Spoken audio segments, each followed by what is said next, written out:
তারেক, শিক্ষার্থীদের দাবির প্রেক্ষিতে বিশ্ববিদ্যালয় প্রশাসন কি বলছে এবং সেখানকার সার্বিক পরিস্থিতি আমাদেরকে জানাবেন। ইশরাত, বিশ্ববিদ্যালয় প্রশাসন এখন পর্যন্ত শিক্ষার্থীদের সাথে কথা বলেনি এবং সেই সাথে সাথে সকাল 10টা থেকে রাজশাহী বিশ্ববিদ্যালয়ের যে প্রশাসন ভবন রয়েছে, প্রশাসন ভবনের ঠিক সামনেই কিন্তু শিক্ষার্থীরা অবস্থান নিয়েছেন এবং ভেতরে প্রশাসনের দায়িত্বরত এবং কর্মচারী যারা রয়েছেন তারা কিন্তু রয়েছেন এবং সেই সাথে সাথে এখন পর্যন্ত কিন্তু প্রশাসন ভবনে তালা ঝোলা রয়েছে এবং এখানে শিক্ষার্থীরা এবং বৈষম্য বিরোধী আন্দোলনের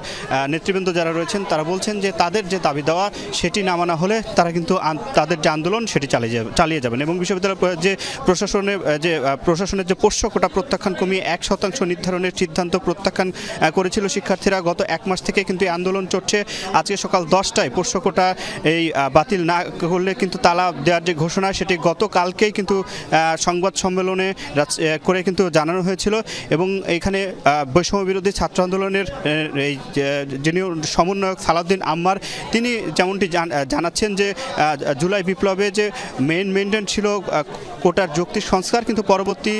বিপ্লব পরবর্তী যে যৌক্তিক সংস্কার হয়নি এবং এটি অযৌক্তিক এবং অবৈধ কোটা এখনও রাজশাহী বিশ্ববিদ্যালয় 2024-25 সেশনে ভর্তি বিজ্ঞপ্তি প্রকাশ করেছে প্রশাসন। ফলে সাধারণ শিক্ষার্থীরা বিগত 1 মাস ধরে তাদের যে শান্তিপূর্ণ যে